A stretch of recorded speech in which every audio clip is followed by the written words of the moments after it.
Hey there, Legal Tea listeners. This is your host, Jenny Roselle. Welcome back for another episode of Legal Tea. Today's topic is a current trend. Now, often on this type of episode, we normally dive into something going on in the current time or that maybe I've stumbled across on the news or social media that is pertinent to my little estate and elder law world. Though this week will be a tad different, because it's certainly nothing I've seen on the news or online. In fact, it's more of something that I think people are currently struggling with to understand, and really, truly understand. As many Legal Tea listeners know, I'm a practicing attorney and owner at a law firm in Indiana called Indiana Estate and Elder Law. Sometimes when I walk clients out of the conference room, they will see the big sign behind the front desk. It says Indiana Estate and Elder Law. And they will say, Jenny, what even is elder law? Is it helping old people like me? And they usually laugh when saying it. So for today's episode, we're going to dive into that very thing. What even is elder law? It is a term of art and practice area that gets thrown around often. But in my experience, many people really do not know what an elder law attorney does, and really what the differences are between an estate attorney and an elder law attorney. The way I often succinctly describe the difference is that it primarily depends on what we are helping with. And I emphasize the word what we are helping with, not the age. So say I help someone in their 90s whip up a power of attorney.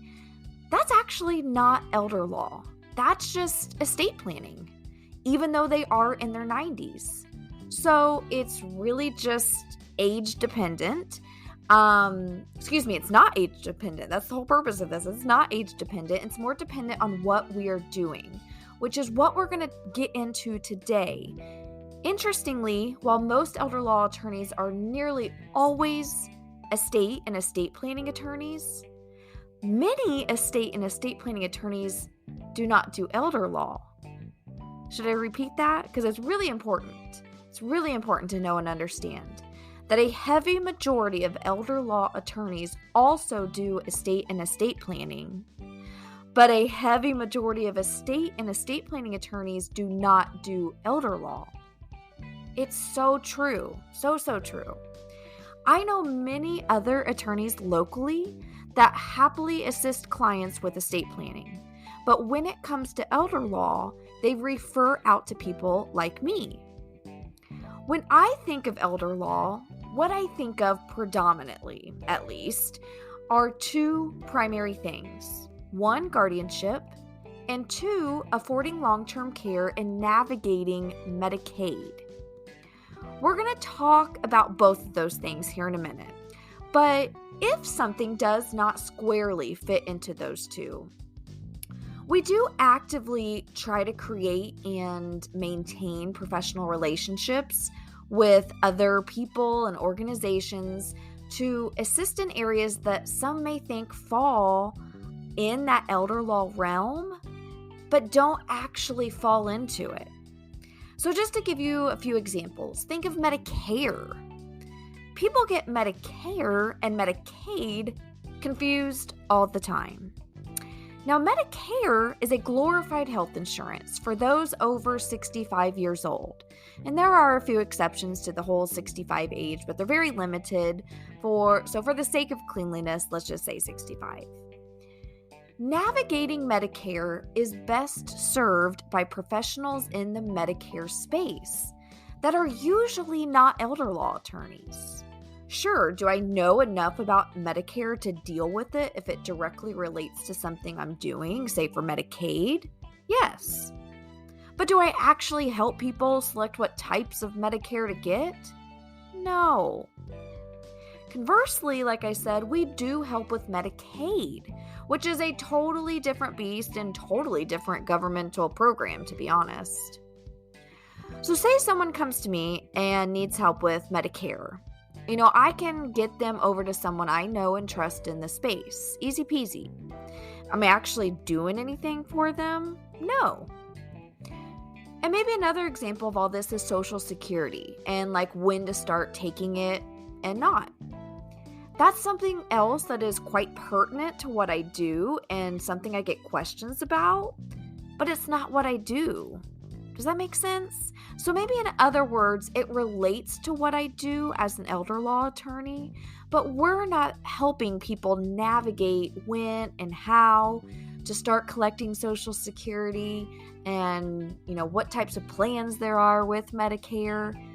There are professionals in my space that I know and trust and can refer to if if somehow that person lands in front of me and not like another professional.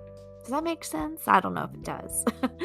So while some may think elder law attorneys guide people on all things and all issues related to seniors, that's just usually not the case.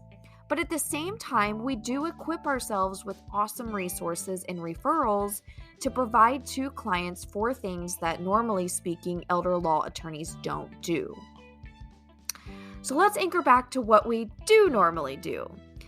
Now, remember how I said that there are two primary things that elder law attorneys often do and, help families do. First is guardianship, and two is affording long-term care and navigating Medicaid. So let's hit them one by one, starting with guardianship. Guardianships, first of all, come in many different shapes and sizes. Like, there are guardianships put in place for kiddos that lose their parents before they turn 18. There's guardianships that are put in place for special needs kiddos, so that after they turn 18, their guardians, which is usually their parents, maintain being in control of decision making. But lastly, for elder law, we also do guardianships for seniors. And they're often done in two situations. If the senior does not have basic documents like a healthcare power of attorney and/or financial power of attorney. And second, if the senior does have these documents, but they really aren't enough.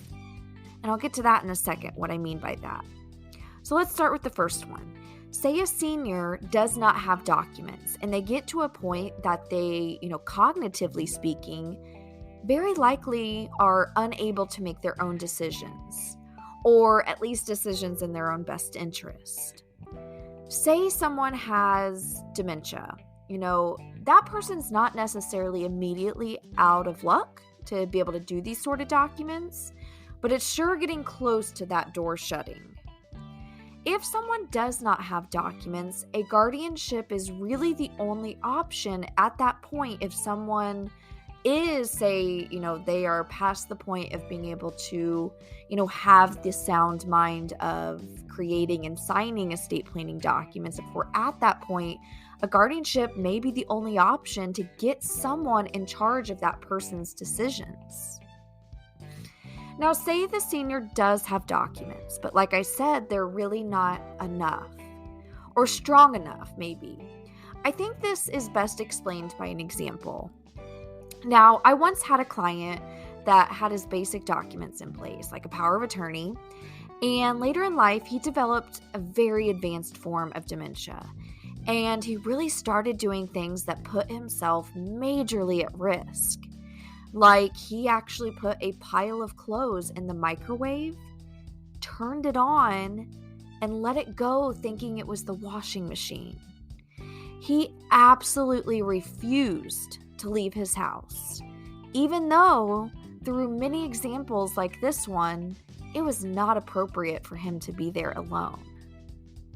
So daughter comes to us, explains things, and, we agreed, he should not be living alone. He's probably best served in some sort of memory care community. And the issue is he did not want to leave.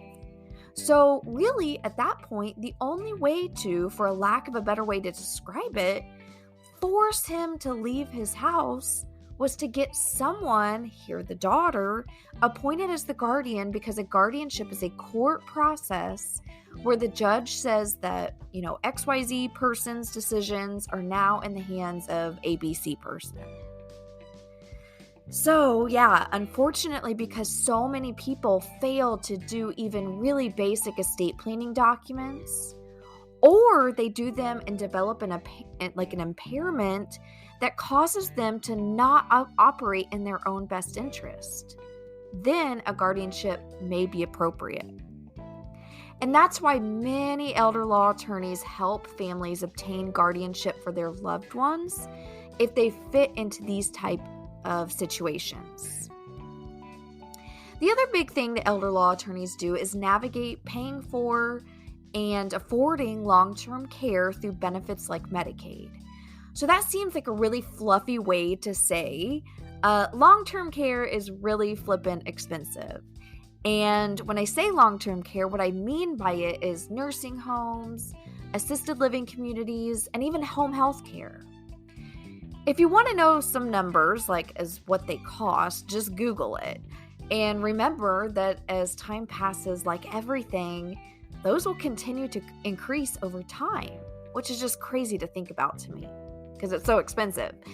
So because paying for it is expensive, there are really 4 ways to pay for long-term care, my friends. First, you pay, meaning you take your checkbook out and write a check, or usually at that point, it's usually like a kid or someone. Your checkbook is being taken out and you write a check every month for thousands of dollars. Second option to pay for long-term care is if you're not paying, then a second way is to pay through long-term care insurance, which is great if you have it, but not a lot of people have it. Sometimes it's hard to qualify for. Sometimes people just don't bite the bullet because of its cost. The third way to pay for long-term care if you don't pay and you don't have long-term care insurance is what about your lovely family chipping in to pay? I don't know about you, but not a lot of people have just extra thousands of dollars to chip in every month for their loved one's care. So the fourth way to pay for long-term care is Medicaid.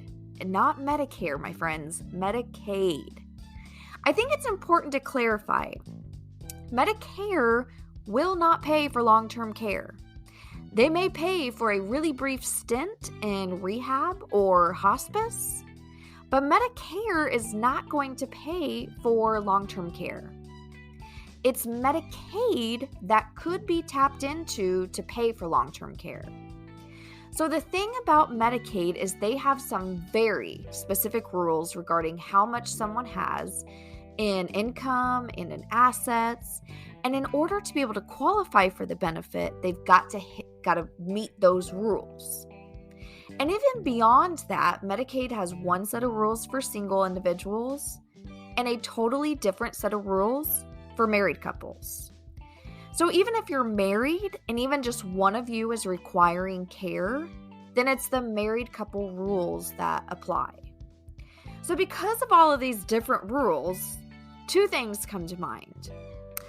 First, because of the different rules, we got single versus married, we have the rules on income, we have rules on assets.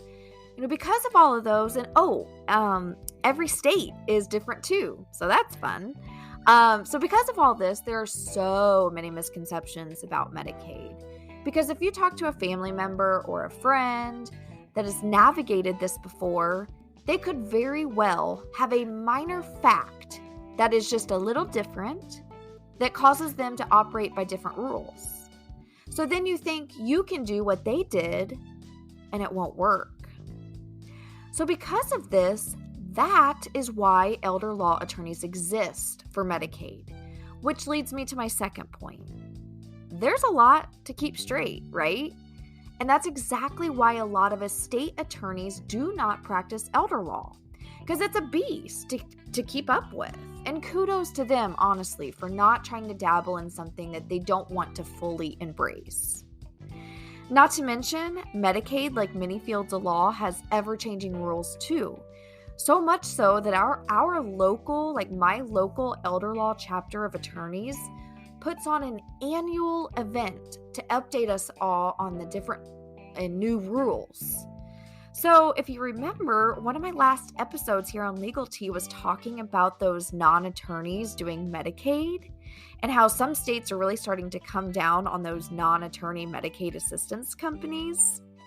So, now that I say all of this, I hope this episode really resonates, even in addition to that episode. Alrighty, I am out of time. So, let's wrap this episode up. Next week's topic is on estate planning of the rich and famous. And on that episode, we're going to dive into what happened estate-wise following the passing of billionaire with a B, Doris Duke. Doris passed away with an estimated estate to be around 1.3 billion. And the lesson to learn from Doris's estate is how careful we need to be when we pick out who our executor is. Dun, dun, dun. So we will dive into that next Tuesday, Legal Tea listeners, and I will talk to you then, and I hope you stay well.